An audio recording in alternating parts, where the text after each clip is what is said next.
627 부동산 대책이 발효된 지 일주일이 지났습니다. 이제 대출을 6억 이상 받을 수 없고요. 그런 와중 어떤 아파트를 사야 하는지 많이들 궁금해하십니다. 뉴스를 보면 전문가들은 10억 미만 단지에 관심을 가져야 한다고 하는데요. 막상 그 대표격인 노도강의 거래 추이에 대해서는 이견이 참 많습니다. 우리는 앞으로 어떤 아파트를 사야 할까요? 물론 저평가 아파트를 고르는 기본 원칙은 고정 댓글에 제가 남겨둘 테니까 이 영상 끝나고 따로 확인해 보시고요. 아무튼 10억 이하에서는 어떤 아파트가 좋을지 오늘은 제가 확인해 드릴게요. 아니 사실 제가 이 영상을 만든 건 비슷한 구독자 수를 가진 어떤 채널의 영상 때문인데요. 이 영상에서는 저평가 아파트가 아니라 저가 아파트를 그냥 올려놨는데도 영상 인기가 참 많더라고요. 그래서 이거 제가 오늘 꼭 바로 잡아 볼게요. 저는 그냥 저렴한 아파트가 아니라 앞으로도 가치가 높아질 저평가 아파트를 추천드리겠습니다.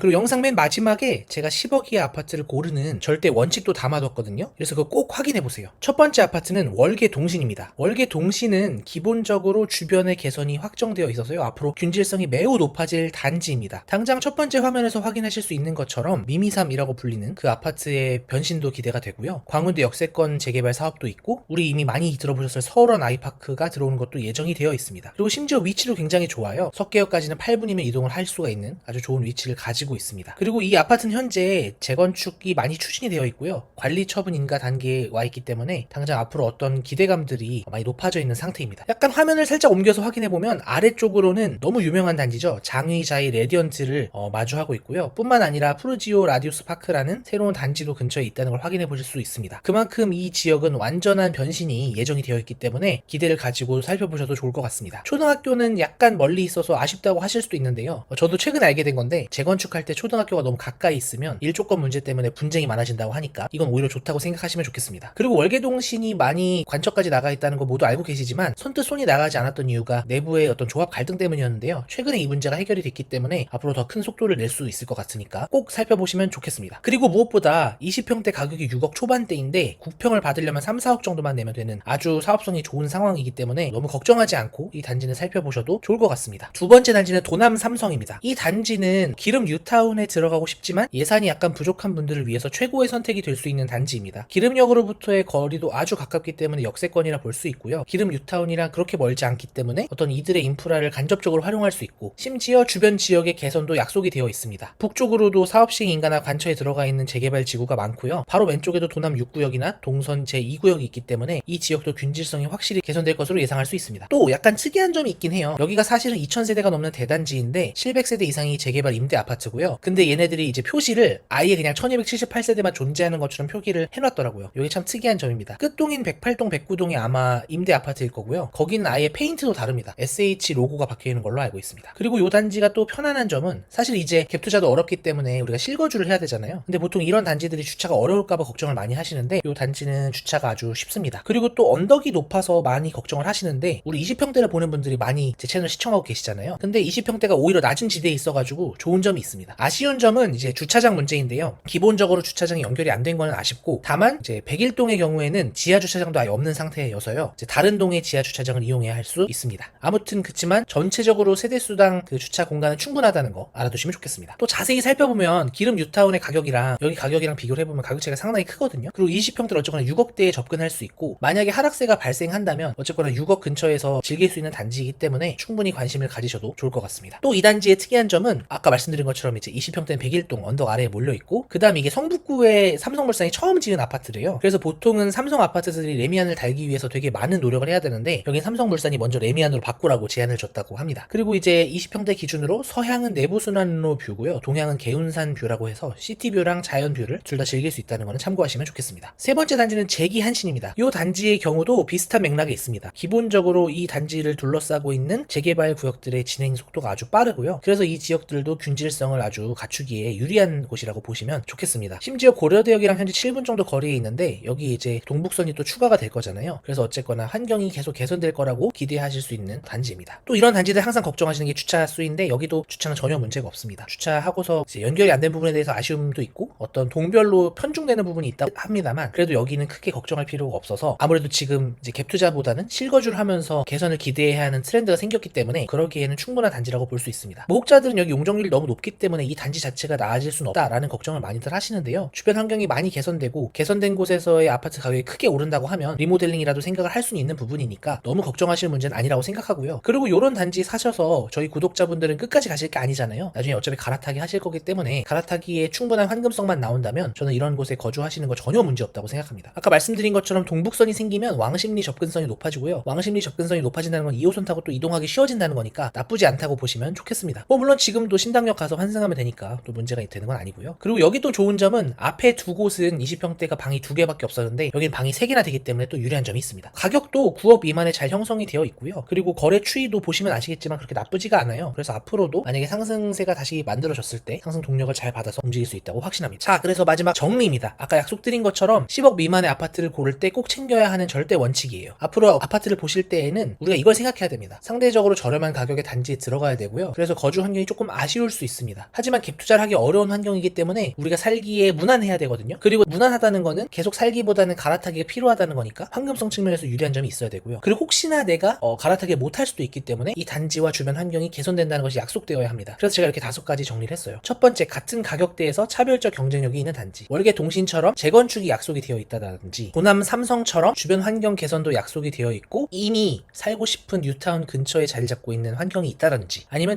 재기한신처럼 주변 개선뿐만 아니라 이 단지 자체에 사는 게 큰 무리가 없는 그런 단지들을 고르시면 되겠습니다. 그리고 주변 개선 기대감은 다른 것 때문이 아니라 이 지역의 균질성이 향상되는 걸 기대하기 때문이고요. 균질성이 향상된다는 건 주변에 더 비싼 신축이 생긴다는 거기 때문에 나중에 이 아파트가 재건축을 하든 리모델링을 할 때 이 정도의 사업성이 나오겠구나라는 기대감을 만들어주기 때문에 꼭 중요합니다. 그리고 3년 내 교통호재 기대라고 써놓은 건 뭐냐면, 교통호재라는 말이 너무 많이 쓰여서 그래요. 땅도 안 팠는데 거기에 이제 새로운 교통수단이 생길 거니까 좋아질 거야 라는 말은 들으면 안 되고요. 아주 가까운 기간 내에 그게 완성이 될 만큼, 꼭 3년 아니어도 괜찮습니다. 꼭 완성이 될 만큼 뭔가 진행이 된, 착공이 된 지역을 골라야 된다라는 말씀을 드리는 거고요. 자체적 재건축 확률이 높은 것도 당연히 제일 좋죠. 마지막은 정말 중요한 개념인데요. 그 동네에서 아파트의 가격들이 형성이 돼 있을 건데 혼자 튀는 단지를 고르면 안 된다는 이야기입니다. 예를 들면 노원구에서 포레나 노원같이 상대적인 고가 단지를 고르게 되면 그 수요가 존재하지 않기 때문에 나중에 팔고 나오기가 어려워집니다. 그래서 그 동네에 가장 많은 가격대에 포진한 단지 중에 하나를 고르는 게 유리하다는 말씀을 드리겠습니다. 다시 말씀드리지만 저가 아파트가 아니라 저평가 아파트를 골라야 하고요. 저평가 아파트라는 거는 지금 싸건 비싸건 그게 중요한 게 아니라 앞으로의 상승 여력이 충분한 단지를 의미합니다. 이런 저평가 아파트에 대해 더 잘 공부하고 싶으시고 어떻게 하면 찾을 수 있을지 궁금하시다면 처음에 말씀드린 것처럼 고정 댓글의 영상을 꼭 확인해보세요. 분명히 도움이 되실 겁니다. 지금까지 소심자였고요. 영상 끝까지 시청해주셔서 감사합니다. 구독도 부탁드릴게요. 감사합니다.